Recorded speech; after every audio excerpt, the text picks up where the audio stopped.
과잉 진화의 대표적 괴물 전투기 F-22 랩터가 또다시 논란의 중심에 섰습니다. 올해 미국은 F-22A 랩터 32대를 퇴역시킬 예정인데요. 따라서 최근 국내에선 이 물량 중 일부를 도입하자는 의견이 힘을 받고 있습니다. 물론 과거 랩터의 퇴역 뉴스가 나올 때마다 일던 해묵은 논란이며 쓸데없는 소모적 논쟁이긴 한데요. 대한민국의 예산으로 실제 운용이 가능하냐를 떠나서 미국이 오버 테크놀러지의 집합체인 F-22를 땅에 묻을지언정 동맹국에조차도 팔 가능성이 현저하게 낮기 때문입니다. 중국 때문에 자존심의 상처를 입은 미국이 최소한 공중전력에서만큼은 압도적이고 초월적인 차이를 유지하고 싶어 한다는 것이 많은 전문가들의 예측이며 설령 동맹국이라도 예외를 둘 가능성은 적습니다. 그리고 장사꾼이자 협상가 트럼프가 직접 F-22 세일즈에 나선다고 해도 미 의회나 미 공군이 반대할 가능성이 높은데요. 실제로도 트럼프가 사인해도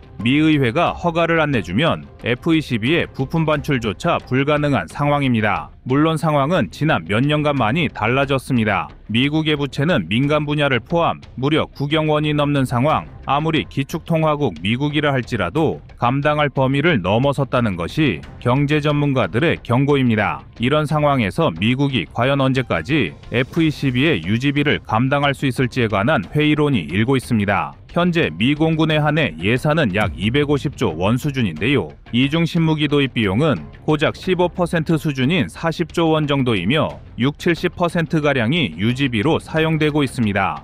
후술하겠지만 F-22의 시간당 비행 비용은 무려 1억 원 수준. 그렇다고 운영비 때문에 포기하기엔 F-22의 전력이 워낙 압도적입니다. 때문에 이를 그냥 퇴역시키기보단 한국이나 일본과 같은 동맹국에 수출한다면 예산 절감 효과와 함께 동시에 중국을 견제하는 효과까지 누릴 수 있는 것인데요. 그래서 준비했습니다. 오늘은 미국이 F-22를 퇴역시키려는 이유와 이를 대한민국이 도입했을 때 벌어질 일에 대해서 자세히 알아보겠습니다.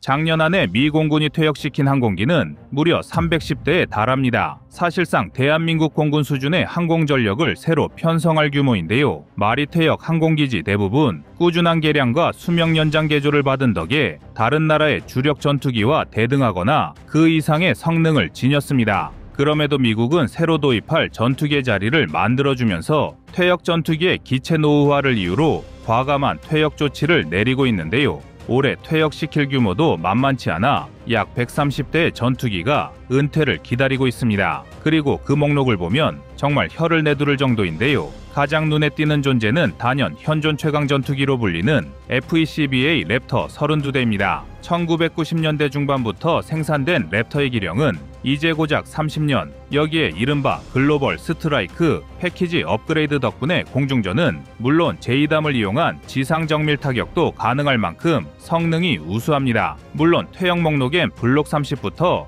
블록 40까지의 기체는 포함되지 않았는데요. 그렇다고 해도 F-22A는 이른바 오늘날 F-22의 전설을 만든 바로 그 기종입니다. 2006년 랩터는 모의 훈련에서 F-15 등 4세대 전투기와 모의 공중전을 벌여 144대 0전적으로 승리한 어마어마한 기록이 있습니다. 사실상 4세대기 전투기는 랩터 앞에서 저항할 엄두조차 낼 수 없는 수준이란 것인데요. 물론 최강의 전투기라는 것은 운용 목적과 방향성에 따라 얼마든지 달라질 수 있습니다. 그러나 모든 변수를 감안하더라도 전 세계 전투기 1티어는 언제나 랩터였으며 앞으로 6세대 전투기라는 PCA가 도입되기 전까지는 이러한 전설은 깨질 가능성이 없습니다. F-22가 이렇게 최강의 전투기로 손꼽히는 데에는 바로 스텔스, 스피드, 그리고 센서 퓨전이라는 3S 요소 때문입니다. 우선 스텔스 측면에서 F-22는 이를 완성형 단계에 이른 전투기입니다. F-22의 레이더 반사 면적 RCS 값은 고작 0.0001제곱미터에 불과해 레이더상에서 표시되는 면적은 날벌레보다 작습니다. F-15가 5제곱미터, 훨씬 작은 F-16이 1에서 3제곱미터라는 걸 생각하면 사실상 레이더로 F-22를 포착하는 건 불가능합니다. 때문에 그나마 가능성이 있는 탐지 방법은 F-22의 쌍발 엔진에서 뿜어져 나오는 열기를 포착하는 건데요. 열 추적이 가능하다는 것은 가시거리 내로 접근했다는 뜻으로 적군이 F-22의 존재를 알아차렸을 땐 이미 저승 승행표를 발권한 이유가 될 것입니다.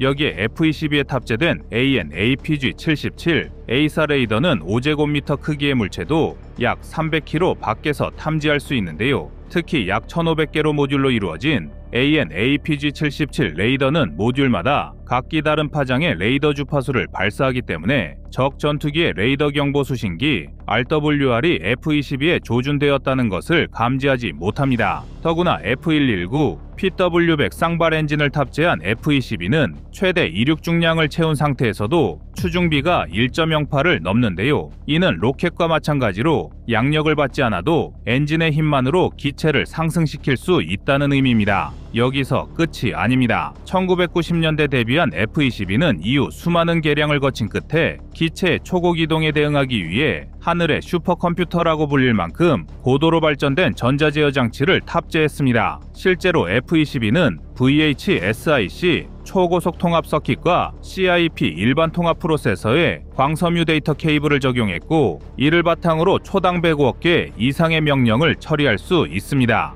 이를 기반으로 F-22는 일반적인 편대 비행 전술을 구사하지 않고도 독자적인 작전 수행과 기동이 가능한데요. 쉽게 말해 F-22 단일 기체 하나가 한개 비행 편대와 같은 수준의 작전 수행 능력을 보일 수 있다는 것입니다. 그럼에도 불구하고 미 정부는 몇 년 전부터 F-22 랩터 32대 퇴역기라는 사상 초유의 결단을 내리면서 미국의 동맹국들을 긴장하게 만들었습니다. 특히 대한민국 입장에서도 KF-21 120대 실전 배치가 완료되는 2032년까지 약 7년이 남은 상황에서 F-22를 도입한다면 그야말로 중국에도 밀리지 않는 압도적인 전력 강화가 가능합니다. 이번에 퇴역 대상에 오른 모델은 F-22 블록 20 개량형으로 1000파운드급 제2담 정밀유도 폭탄 등을 활용한 공대지 임무를 수행할 수 있는 모델입니다. 게다가 2기의 외부 연료 탱크를 탑재할 경우 항속거리만 3,000km에 육박해서 글로벌 스트라이크, 다시 말해 범지구적 타격이 가능해졌습니다. 이는 서울을 기준으로 중국을 관통해 티베트까지 도달할 수 있는 거리인데요. 즉 F-22를 보유하는 것만으로도 대한민국의 전략무기가 추가되는 셈입니다. 특히 이미 실전에서 검증된 F-22의 스텔스 성능은 중국 영공을 우리 마음대로 농락할 수 있는 수준입니다. 일례로 F-22는 2014년부터 2015년까지 S-300 대공미사일과 판치르 등 러시아가 자랑하는 최강의 방공 시스템이 도배되어 있던 시리아에 200회가 넘는 정찰과 공습 임무를 수행했는데요. 그러나 시리아군은 물론 러시아군도 단 한 번도 F-22를 탐지하지 못했습니다. 이뿐만 아니라 지난 2017년에는 시리아 상공에서는 F-22가 유관 식별이 가능한 600m까지 무려 15분간이나 정부군 소속 수호이 24를 추적했음에도 표적이 된 전투기는 물론 지상의 그 어떤 방공망도 F-22의 존재를 알아차리지 못했습니다. 그런데 이러한 무시무시한 전력을 퇴역시킨 이유는 다름 아닌 유지비 때문이었습니다. 전술한 대로 F-22 한 대의 연간 유지비는 최대 약 3,700억가량으로 엄청난 성능에도 불구하고 양산 7년 만인 2012년 생산이 중단되었습니다. 생산 라인이 축소되었으니 부품과 수리 공정, 그리고 스텔스 성능 유지를 위한 정기적인 전자파 흡수 도료 도포 등 온갖 문제가 겹쳐 이후 F-22는 돈먹는 하마가 되었습니다. 이러니 대한민국이 랩터를 도입한다고 할지라도 유지비가 부담될 수밖에 없습니다. 도가 지나친 미국의 간섭과 기술 기밀 유지도 문제입니다. 가령 지난 2017년부터 2022년까지 F-35A의 기체 결함은 매년 150건 이상이 발생했는데 미국은 수리를 위한 기체 개봉을 완전히 금지하고 있습니다. 때문에 모든 정비를 해외에서 수행해야 했고, 이는 결국 유지보수 비용의 폭등으로 이어졌는데요. 물론 최근 이를 개선했다고야 하지만 F-35A의 초기 도입 비용은 1,060억 원 수준인데 반해 지난 수년간 운영유지 비용에 사용된 예산은 대당 2,500억 원에 육박합니다. 만약 F-22를 도입한다 쳐도 자체적인 정비 능력을 보유할 수 없다면 상당한 예산이 눈먼 돈으로 낭비될 것입니다. 그리고 이는 자연스레 새로운 무기체계 도입의 축소로 이어질 텐데요. 하지만 유지비를 감당할 수만 있다면 이에 따른 이득이 결코 만만치 않습니다. 먼저 F-22를 운용하며 쌓는 경험을 결코 무시할 수 없습니다. 직접적으로 내부 소프트웨어 코드와 체계 통합 프로그램 등 핵심 요소에 접근할 수는 없겠지만 5세대기의 정점이 어떤 방식으로 구동하는지 파악하는 것만으로도 상당한 가치가 있습니다. 특히 블록2와 블록3를 거쳐 6세대기를 꿈꾸는 KF-21의 발전 계획을 봤을 때 대한민국에는 F-21을 통해 획득한 데이터가 돈으로 환산할 수 없는 굉장히 중요한 자료가 될 것입니다. 물론 아직까지는 도입의 가능성이 열려있을 뿐 확정된 사안은 없습니다. 미국은 여전히 미국을 제외한 어떤 나라도 F-22 이상의 전력은 불필요하다고 판단하고 있으며 중국을 상대하는데도 KF-21이나 F-35로도 충분하다는 입장을 유지하고 있는데요. 과연 대한민국 F-22 도입에 대한 여러분의 생각은 어떠신가요?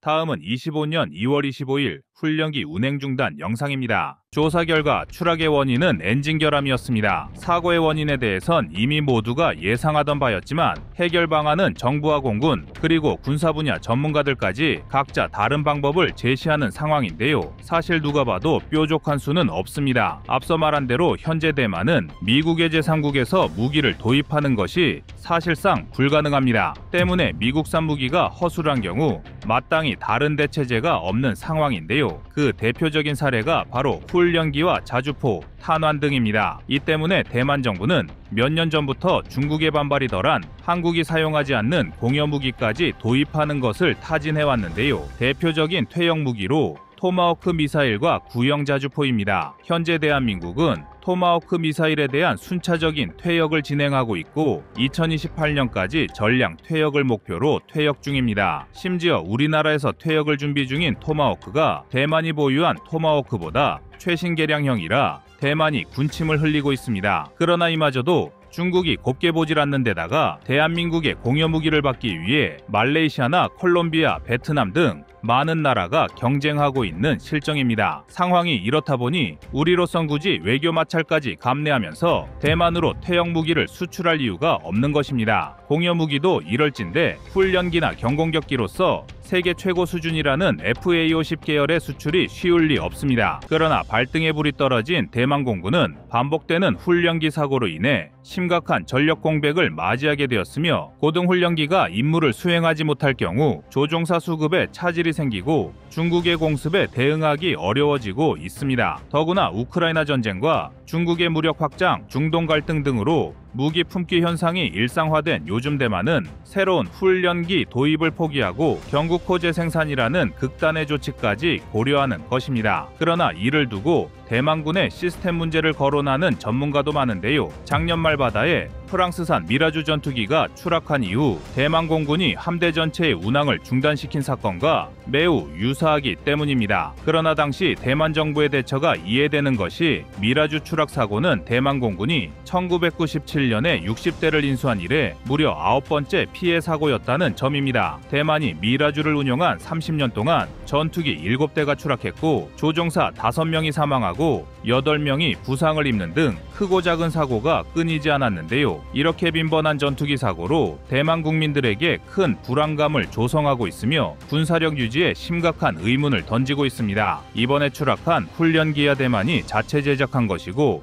원인까지 나왔으니 기술력 부족으로 치부할 수 있지만 프랑스 전투기까지 반복해서 사고를 내는 것은 대만의 유지보수 시스템에 문제가 있는 것 아니냐는 의혹을 낳고 있습니다. 4세대 전투기이자 초음속 제트기인 미라주 2000은 프랑스 다소에서 개발한 다목적 전투기로 1978년 첫 비행을 마쳤을 만큼 노후화된 전투기인데요. 설계에서부터 유지보수의 용이성을 고려하여 제작되었으며 델타형 날개를 통한 구조적 단순함으로 유지보수에 상대적으로 적은 비용이 들어가 특히 개발도상국에 큰 인기를 끌었습니다. 연식이 있는 만큼 수차례 현대화 개량을 통해 성능을 유지한다고는 하지만 다른 4세대 또는 4.5세대 전투기들과 비교하면 최신 기술을 완전히 적용하기 어려운 한계가 있고 시간이 지남에 따라 유지보수와 성능 유지 비용은 계속 증가해왔습니다. 그러나 다른 나라에선 멀쩡한 미라주가 왜 유독 대만에서 자주 추락하는지에 대해선 의견이 분분하고 그 원인이 단순한 기체의 노후화가 아니라는 주장도 많습니다. 사실 여기엔 훨씬 더 폭넓고 심각한 문제가 존재합니다. 항공기 관리의 허점, 조종사 능력 부족, 그리고 훈련의 미흡함이 더욱 큰 원인입니다. 원인으로 지목되고 있는데요. 전투기라는 최첨단 장비는 철저한 관리와 정밀한 유지 보수가 필수적입니다. 하지만 대만은 적절한 유지 보수 없이 기체를 오랫동안 운영해왔고 전투기 개발에 대한 경험 없이 자체적으로 훈련기를 제작, 또 다른 사건 사고를 만들고 있습니다. 조종사들의 실력 또한 문제입니다. 군용 항공기를 운용하는 데 있어서 조종사의 숙련도는 전투기 성능 못지않게 중요합니다. 하지만 대만 공군 조종사들은 충분한 비행 시간을 확보하지 못하고 고급 훈련을 받을 기회도 제한적입니다. 대만이 중국의 위협 속에서 자국의 방어력을 유지하려 하지만 이런 상황은 전반적인 군사력의 약화를 가속하고 있습니다. 이번에 추락한 AT-5는 총 비행 시간이 183시간에 불과했으며 조종사는 대만 공군 사관학교를 졸업해 이제 막 1000시간 비행 훈련을 마친 34세의 젊은 파일럿이었는데요. 이런 시점에서 대만 언론과 외신들은 이웃 국가인 대한민국의 전투기 관리 플랫폼과 조종사 양성 시스템을 주목하고 있습니다. 대한민국은 세계 최정상급 훈련기를 보유하며 항공기 유지 관리와 조종사 훈련에서 확실한 장점을 보이고 있습니다. 그리고 당연히 그 중심에는 대만이 부러워하는 명품 고등훈련기인 T-50이 자리 잡고 있습니다. 꾸준히 전쟁에 대비해온 대한민국의 항공전력은 전 세계가 주목하는 수준으로 발전해왔는데요. 여기엔 단순히 항공전력의 업그레이드와 전투기 개발 기술의 발전 외에도 세계 각국에서 그 성능을 인정받은 고등훈련기 T-50의 존재가 있기에 가능한 일이었습니다. T-50은 단순한 훈련기가 아니라 실전용 전투기 와 유사한 성능을 갖춘 고급 훈련 플랫폼입니다. FA-50을 비롯한 T-50 계열 군용 항공기들이 큰 성공을 거둘 수 있었던 건 성능과 가격, 빠른 납기, 신뢰도, 높은 후속 지원 등 때문이지만 영민한 수출 전략도 큰 몫을 차지하고 있습니다. 선제적으로 고등훈련기를 수출해서 뛰어난 성능과 낮은 운용 유지비를 체감하게 한 다음 FA-50이라는 걸출한 경전투기를 수출할 수 있는 발판을 마련하는 전략이 주요하게 먹혀들었습니다. 여기에 훈련기를 도입하는 국가에 시뮬레이터와 가상현실, 인공지능 등 첨단 기술 기반의 국제비행학교를 설립하려는 계획을 추진 중입니다. 바로 폴란드의 예인데요. 대한민국은 바르샤바 인근의 전투기 도입부터 파일럿 양성, 사후 지원까지 한꺼번에 해결할 수 있는 통합 시스템을 만들고 있습니다. 이런 방식으로 대한민국 공군은 뛰어난 조종사를 양성할 수 있는 토대를 마련했으며 다른 나라들과 비교할 수 없는 수준의 항공력 발전을 이뤄내고 있습니다. T-50의 장점은 무엇보다도 실전과 유사한 훈련을 가능하게 한다는 점입니다. T-50은 속도, 기동성, 조작 능력 등 모든 면에서 실전용 전투기와 유사하여 조종사들이 훈련 과정에서 실전 경험을 쌓을 수 있습니다. 게다가 T-50은 디지털 항공기 조종석 시스템을 갖추고 있어 최신 전투기 조종 훈련에도 완벽하게 대응할 수 있습니다. T-50은 이미 여러 나라에 수출되었고 그 성능이 전 세계적으로 인정받았는데요. 필리핀과 인도네시아, 이라크 등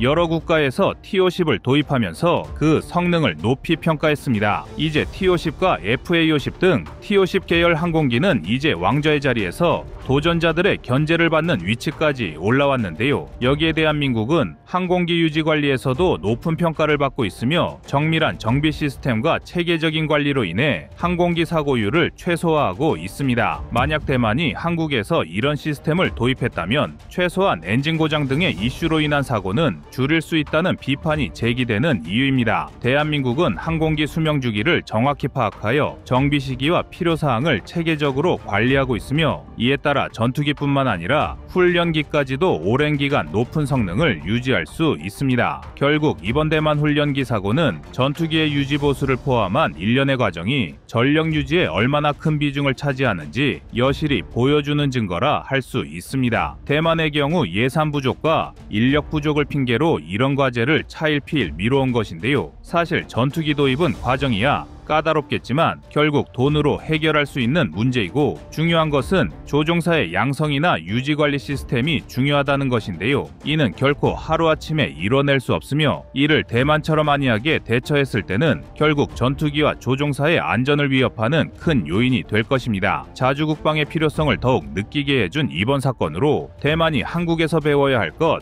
역시 한 가지 더 늘었습니다. 이상 꺼리튜브의 두 번째 미션이었습니다.